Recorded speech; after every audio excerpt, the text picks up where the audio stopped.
Salmo 145. Te exaltaré, mi Dios, mi Rey, y bendeciré tu nombre eternamente y para siempre. Cada día te bendeciré y alabaré tu nombre eternamente y para siempre. Grande es Jehová y digno de suprema alabanza, y su grandeza es inescrutable. Generación a generación celebrará tus obras y anunciará tus poderosos hechos. En la hermosura de la gloria de tu magnificencia y en tus hechos maravillosos meditaré. Del poder de tus hechos estupendos hablarán los hombres, y yo publicaré tu grandeza. Proclamarán la memoria de tu inmensa bondad y cantarán tu justicia. Clemente y misericordioso es Jehová, lento para la ira y grande en misericordia. Bueno es Jehová para con todos, y sus misericordias sobre todas sus obras. Te alaben, oh Jehová, todas tus obras, y tus santos te bendigan. La gloria de tu reino digan y hablen de tu poder, para hacer saber a los hijos de los hombres sus poderosos hechos y la gloria de la magnificencia de su reino. Tu reino es reino de todos los siglos y tu señorío en todas las generaciones. Sostiene Jehová a todos los que caen y levanta a todos los oprimidos. Los ojos de todos esperan en ti y tú les das su comida a su tiempo. Abres tu mano y colmas de bendición a todo ser viviente. Justo es Jehová en todos sus caminos y misericordioso en todas sus obras. Cercano está Jehová a todos los que le invocan, a todos los que le invocan de veras. Cumplirá el deseo de los que le temen, oirá asimismo el clamor de ellos y los salvará. Jehová guarda a todos los que le aman, mas destruirá a todos los impíos. La alabanza de Jehová proclamará mi boca, y todos bendigan su santo nombre eternamente y para siempre. Amén. Ageo 2, 10 al 19. Dice así la palabra perfecta y pura de nuestro Señor y Dios. A los 24 días del 9º mes, en el 2º año de Darío, vino palabra de Jehová por medio del profeta Ageo, diciendo: Así ha dicho Jehová de los ejércitos. Pregunta ahora a los sacerdotes acerca de la ley, diciendo: Si alguno llevare carne santificada en la falda de su ropa, y con el vuelo de ella tocare pan, o vianda, o vino, o aceite, o cualquier otra comida, ¿será santificada? Y respondieron los sacerdotes y dijeron: No.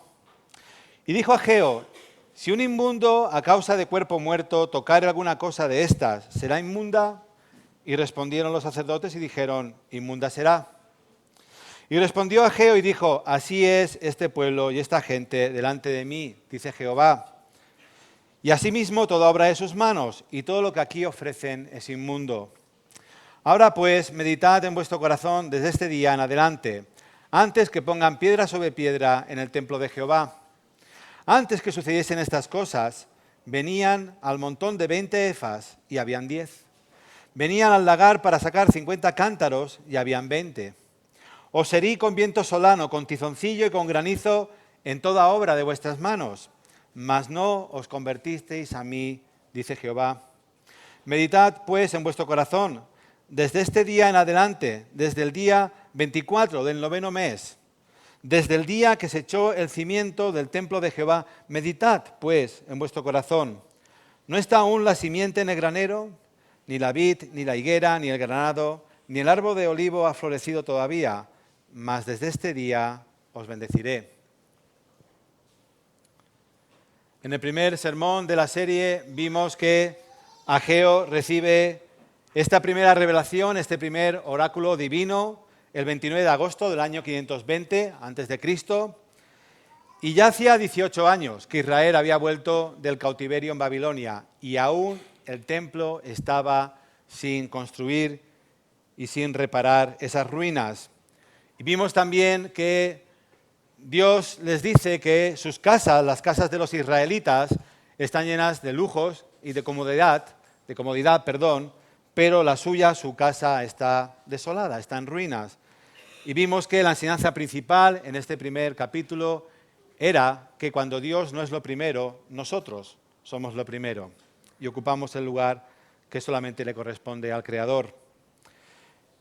¿Y cómo demostrábamos esa honra y ese amor a Dios por encima de todas las cosas? el contexto nos decía que se mostraba en el servicio en la casa de Dios, en la iglesia local. En nuestro segundo sermón pudimos ver que un poco más tarde, concretamente el 17 de octubre del mismo año, del año 520 a.C., la Biblia de nuevo nos muestra aquí una precisión asombrosa, matemática. Dios les demanda que retomen la reconstrucción del templo con gozo y con esfuerzo, porque de nuevo están quejándose y de nuevo están desanimados. Y Dios, para animarles, les recuerda que Él es fiel, que Él es fiel al pacto que hizo con ellos. A pesar de que ellos lo rompen una y otra vez, Dios es fiel a su propio pacto. Y lo que hace es mostrarles el futuro de este templo que están edificando. Y les dice que hay un templo más grande y verdadero, que es Dios mismo, morando en medio de su pueblo, en unos nuevos cielos y tierra, para siempre. Unos nuevos cielos y tierra que se convertirán en el lugar santísimo, en la propia morada permanente de Dios. Y ahora aquí, en este tercer oráculo divino, de nuevo Dios habla a su profeta Ageo, pero antes de que ocurra esta tercera revelación de parte de Dios, ocurre algo sorprendente. Si pasáis la página al libro de Zacarías, encontramos que Dios llama a un segundo profeta para ir al pueblo de Israel, para ir a Jerusalén y para decirles que está enojado en gran manera con ellos. Y este profeta, Zacarías, contemporáneo de Ageo, empieza a predicar en Jerusalén el mensaje que Dios le da. Vamos a leer los primeros 6 versículos. Zacarías, capítulo 1, versículo 6. En el 8º mes del año segundo de Darío, vino palabra de Jehová al profeta Zacarías, hijo de Berequías, hijo de Ido, diciendo: se enojó Jehová en gran manera contra vuestros padres. Diles pues, así ha dicho Jehová de los ejércitos: volveos a mí, dice Jehová de los ejércitos, y yo me volveré a vosotros, ha dicho Jehová de los ejércitos. No seáis como vuestros padres, a los cuales clamaron los primeros profetas, diciendo: así ha dicho Jehová de los ejércitos, volveos ahora de vuestros malos caminos y de vuestras malas obras. Y no atendieron, ni me escucharon, dice Jehová. ¿Vuestros padres dónde están? ¿Y los profetas han de vivir para siempre? Pero mis palabras y mis ordenanzas que mandé a mis siervos los profetas, ¿no alcanzaron a vuestros padres?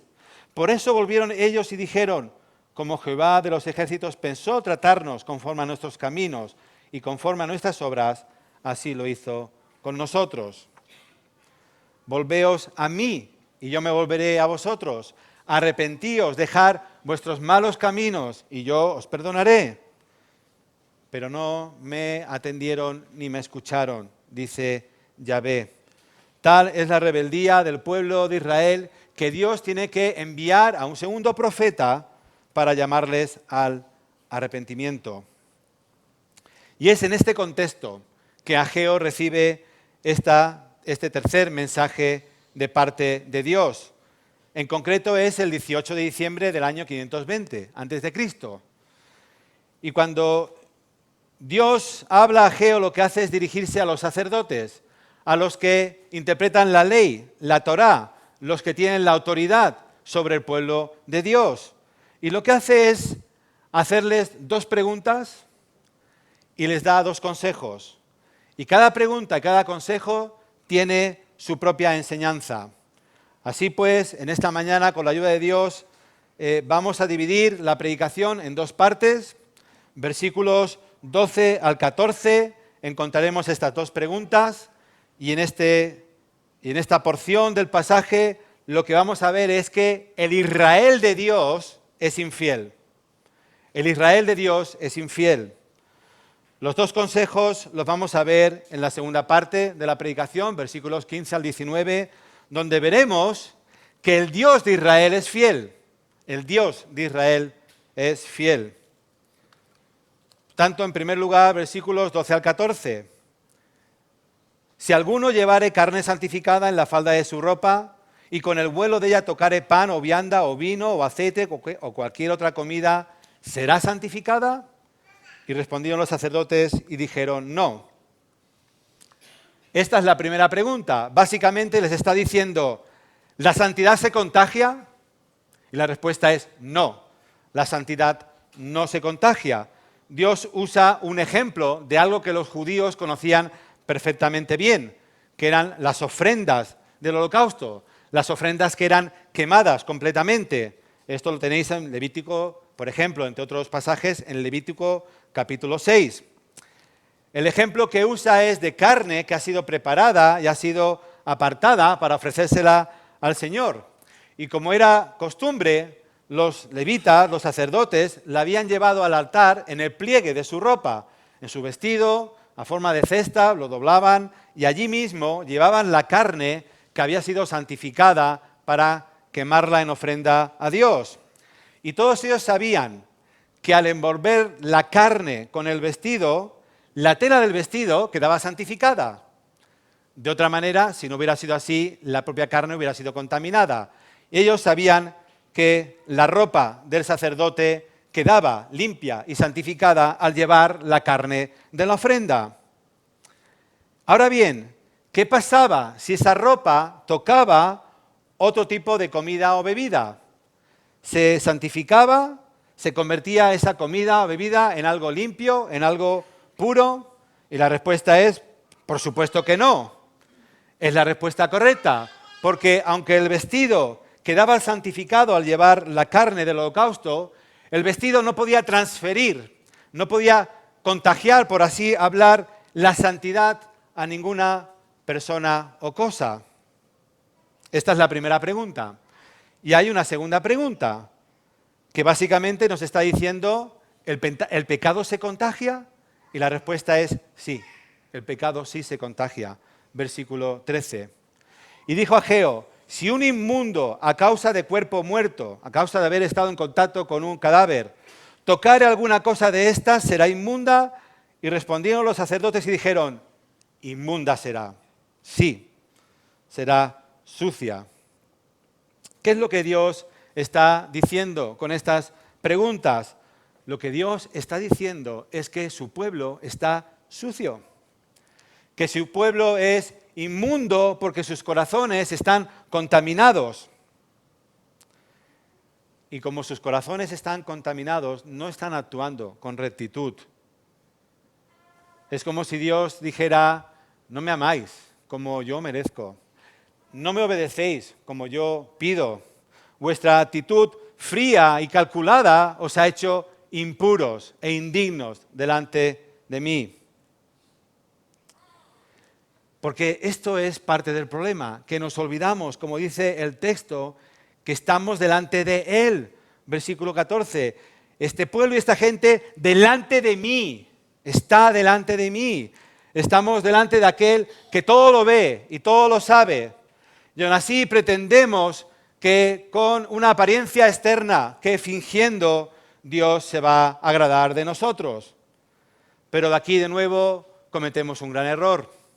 Porque el mundo sí mira la apariencia externa, pero Yahvé mira el corazón.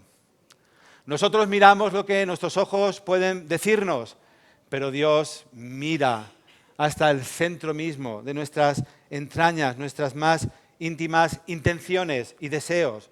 Somos como un libro abierto delante de Dios, no hay nada que podamos esconder delante de Él.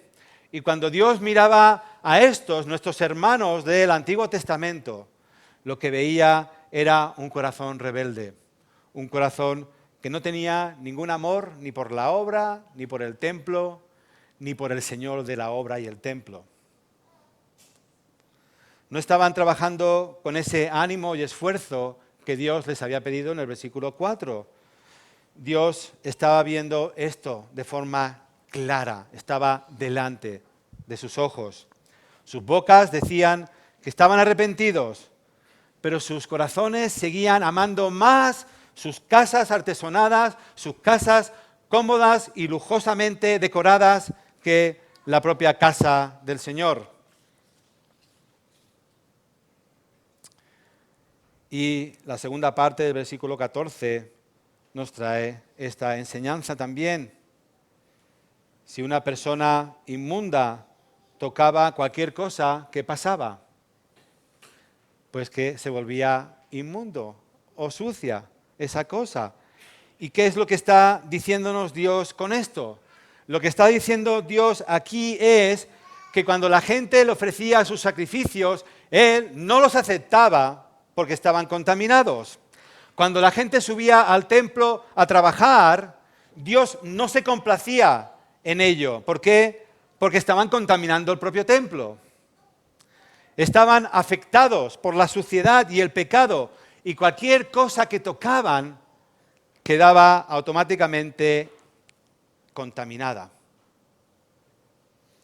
El pueblo pensaba que haciendo sus sacrificios rituales y echando sus horas de trabajo en el templo, ayudando a reconstruir, todo estaría bien.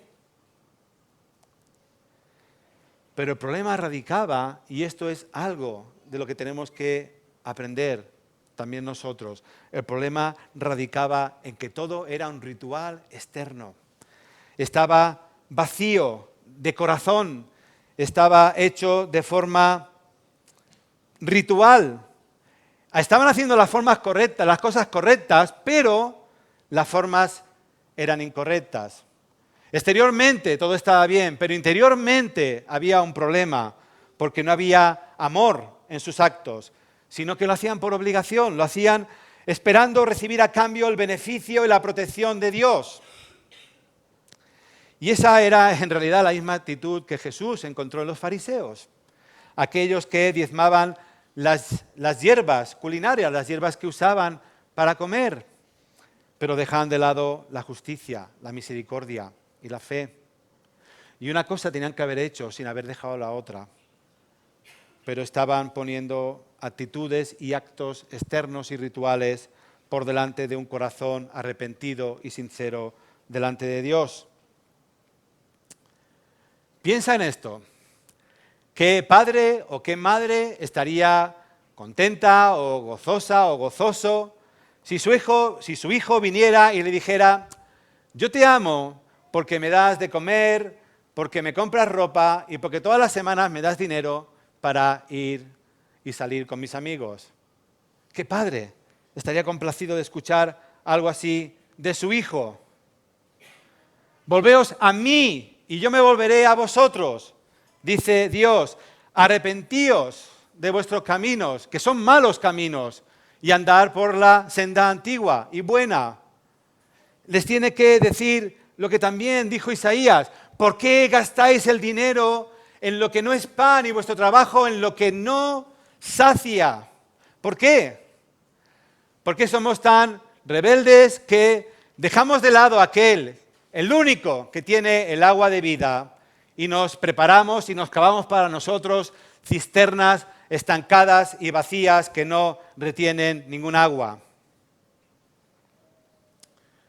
Debemos recordar, y es lo que está diciéndonos este pasaje, que el pecado es altamente contagioso. Es altamente y extremadamente peligroso, porque una sola gota de veneno contaminará todo un bidón de agua, pero todo un bidón de agua no eliminará esa gota de veneno. El pecado es peligroso y contagioso. Este lunes pasado había quedado con un amigo que hace tiempo que no veo, y cuando le llamé para ver a qué hora quedábamos, me dijo que se encontraba mal, que creía que estaba incubando la gripe. Bueno, como podréis imaginar, pues le dije: mira, pues prefiero que no quedemos hoy, porque yo no tengo ninguna gripe ahora mismo y me gustaría seguir así de sano. Obviamente él lo entendió, no me puso ninguna pega y quedamos para otro día. Pero ¿sabéis lo que mi amigo no hizo? Mi amigo no me dijo: oye, ¿por qué no quedamos? Que quiero pasar un rato contigo, que quiero tocarte un poco, sentarme donde tú te sientas, a ver si algo de esa salud que tú tienes se me contagia a mí y me curo de esta gripe. No me dijo nada de todo eso, porque yo ni nadie podemos contagiar, por hablar de esta forma, nuestra salud a otra persona. Pero la enfermedad sí la podemos contagiar, el pecado sí lo podemos llevar a nuestro alrededor. Y este Israel, este pueblo de Dios, está haciendo lo mismo. está contagiando lo que toca y lo que hace con su impureza y lo está volviendo impuro. El Israel de Dios es infiel y esa contaminación, esa impureza se traspasa a todo lo que hace y a todo lo que toca. Pero vemos a continuación, versículos 15 al 19, que el Dios de Israel es fiel. El Israel de Dios es infiel, pero el Dios de Israel es fiel. Ahora pues, meditad en vuestro corazón desde este día en adelante, antes que pongan piedra sobre piedra en el templo de Jehová. Antes que sucediesen estas cosas, venían al montón de 20 efas y habían 10. Venían al lagar para sacar 50 cántaros y había 20. Os herí con viento solano, con tizoncillo y con granizo en toda obra de vuestras manos, mas no os convertisteis, dice Yahvé. Lo que hace Dios aquí a continuación es pedirles que mediten en el pasado, que piensen en lo que ha ocurrido en el pasado y así sabrán por qué se encuentran en la situación que se encuentran hoy, en la actualidad. Desde este día en adelante, literalmente es una expresión hebrea que dice mirando hacia arriba y puede significar tanto para adelante como para atrás. Es evaluar lo que estáis haciendo. Y fijaros que el versículo 16, confirma que está hablando también del pasado, antes de que sucediera lo que ha sucedido. ¿Y qué es lo que Dios quiere que Israel recuerde? ¿Qué es lo que quiere Dios que esté su pueblo meditando? Pues lo mismo que dijo en el capítulo 1, versículos 5 y 6. Pues así ha dicho Jehová de los ejércitos, meditad bien sobre vuestros caminos. Sembráis mucho, recogéis poco. Coméis y no os saciáis, bebéis y no quedáis satisfechos. Os vestís y no os calentáis. Y el que trabaja jornal recibe su jornal en saco roto. Es el mismo lenguaje. Recordábamos también que era el lenguaje que está asociado a las bendiciones del pacto, a la abundancia, a la prosperidad que Dios da a su pueblo, sobre todo de forma espiritual, pero reflejado en lo material. Tenéis poco porque estáis contaminando lo que tocáis, porque me estáis desagradando. Por tanto, yo no estoy complacido y yo no os voy a bendecir. Tenéis escasez. Vuestras despensas están vacías. Y cuando vais al granero a recoger el grano, tenéis menos de la mitad o tenéis la mitad de lo que pensabais. Y cuando vais a la bodega para sacar el vino, aún es peor. Casi tenéis un tercio de lo que pensabais que teníais guardado. Y la enseñanza que nos da aquí está en el versículo 17. Yo hice esto. Yo os castigué.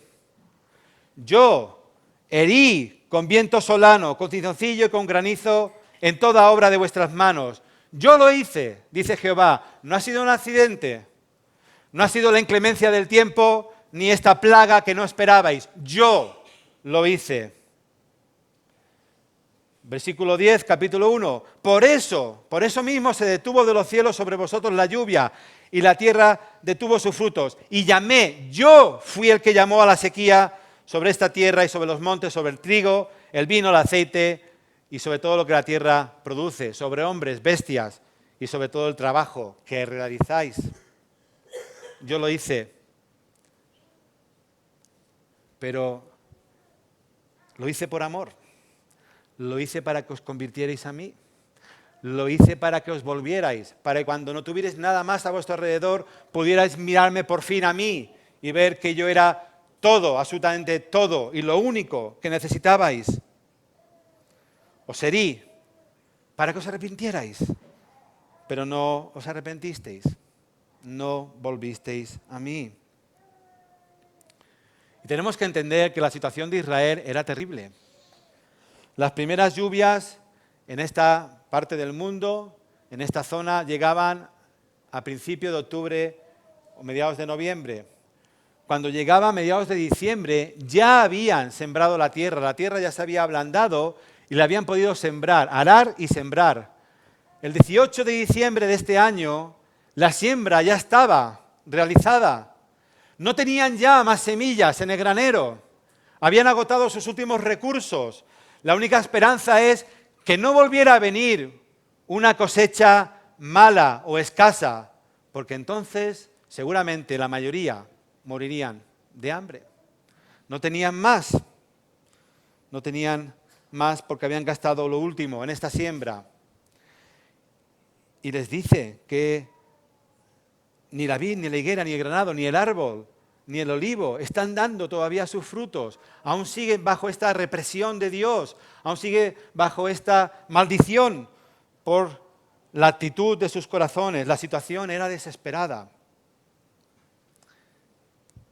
Y en un sentido, si lo pensamos, lo que Dios está haciendo aquí es mostrarles una parábola. Dios les está mostrando en esta parábola que representa el campo y sus frutos, las cosechas, le están mostrando que ellos han hecho todo lo necesario, todo lo que era externamente correcto para que tuvieran fruto, pero como sus corazones están lejos de Él, a pesar de que también han hecho las cosas de forma correcta, yendo al templo y haciendo los sacrificios, Dios les muestra un resultado desastroso, les muestra su maldición sobre las obras de sus manos. Es como si les dijera, sí, habéis trabajado en el templo, como os pedí, y habéis continuado realizando los sacrificios que eran requeridos. Habéis hecho lo que era correcto, pero no las he bendecido porque es un ritual, porque es algo externo, porque es algo vacío y no tiene corazón. Y esa aridez del campo, de las cosechas, de esos frutos que no aparecen, está mostrando de forma parabólica la aridez de los corazones del pueblo. Por eso decíamos también en el primer sermón, en la primera predicación, que Dios muestra a nivel material lo que está sucediendo a nivel espiritual. Por eso Dios les dice que mediten en el pasado y verán y entenderán de dónde vienen todos los males que están experimentando ahora.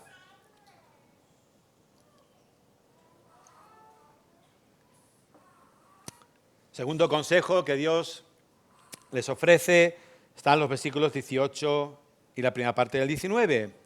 De nuevo les pide que mediten. Meditad pues en vuestro corazón desde este día en adelante, desde el día 24 del 9º mes, desde el día que se echó el cimiento del templo de Jehová. Meditad. Pensad seriamente pues en vuestro corazón. No está aún la simiente en el granero, ni la vid, ni la higuera, ni el granado, ni el árbol de olivo ha florecido todavía. La bondad inmerecida de Dios, junto con el arrepentimiento de su pueblo, lleva a Dios a hacer una promesa maravillosa y completamente inmerecida e inesperada. Mas desde este día yo os bendeciré. Os voy a bendecir. A pesar de vuestra pereza, a pesar de vuestra falta de fe, a pesar de vuestra frialdad, de vuestro pecado, de vuestra resistencia a confiar solo en mí, yo, Yahvé Sabaoth, el Dios de los ejércitos, os va a bendecir abundantemente. A lo mejor pensáis que la siguiente cosecha va a ser un desastre, pero yo os aseguro que no va a ser así. A lo mejor vais a dormir pensando en qué será de vosotros el día de mañana, pero yo os digo que podéis dormir en paz, porque yo a partir de este día os voy a bendecir. Vosotros no veis la semilla como germina debajo de la tierra, pero yo ya la estoy haciendo germinar. Yo ya estoy en marcha, produciendo aquello que va a ser vuestra bendición. Y en esta bendición material os voy a mostrar mi complacencia espiritual.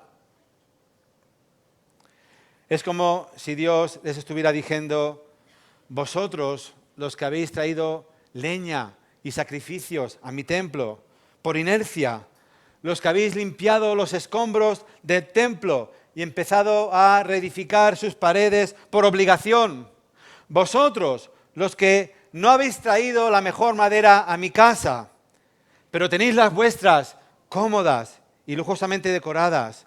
Vosotros, los que habéis traído a mis hijos al templo, pero vuestros corazones están lejos de mis cosas y de mi persona.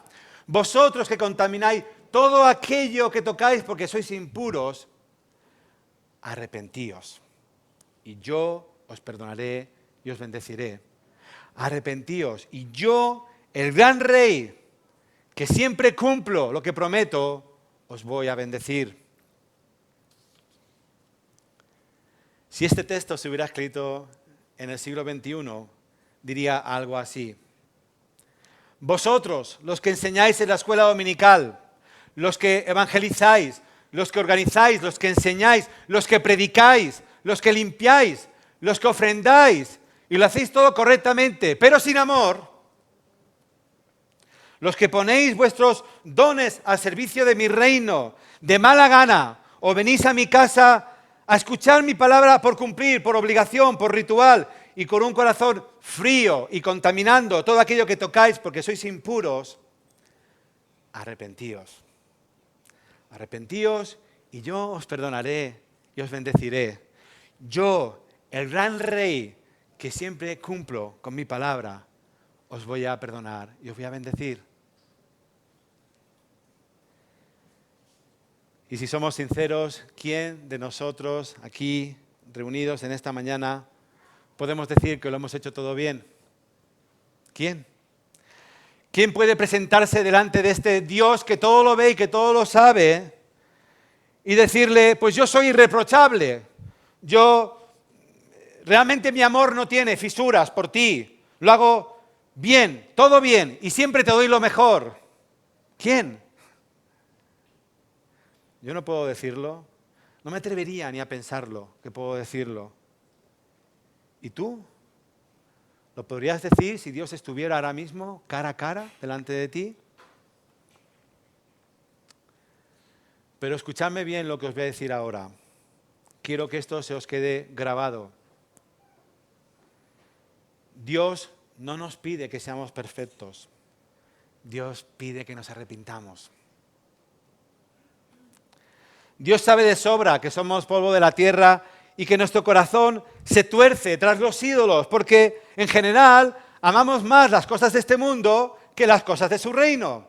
Somos así. Está en nuestra naturaleza caída y pecadora. Y no lo digo como una excusa, lo digo como una realidad.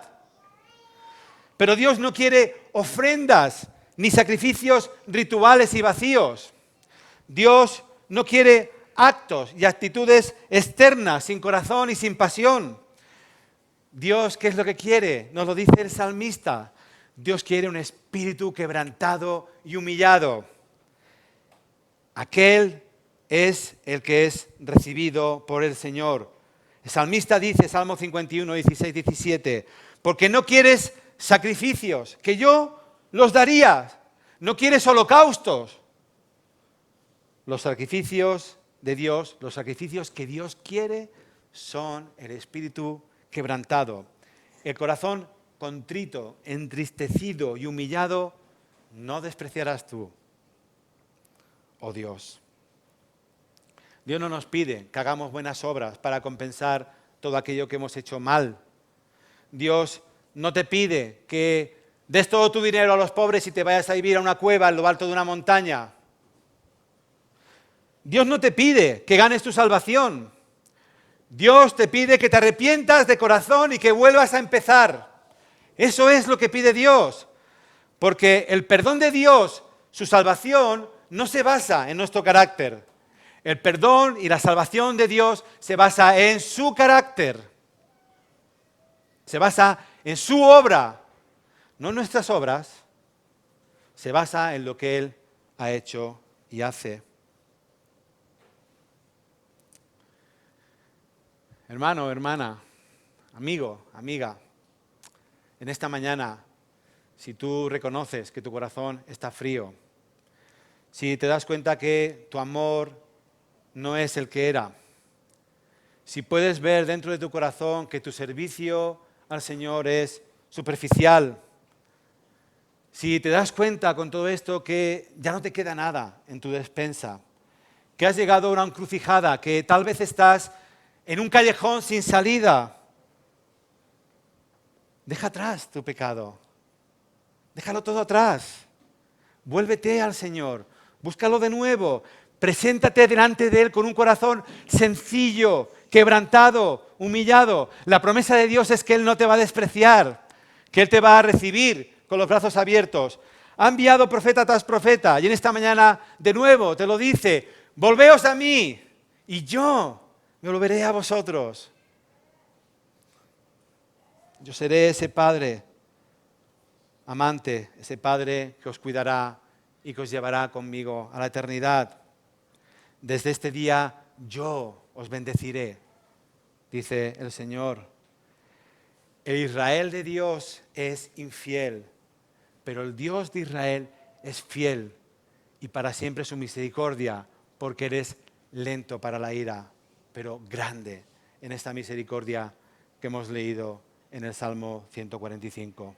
Quiera el Señor bendecir su palabra ante nosotros en esta mañana.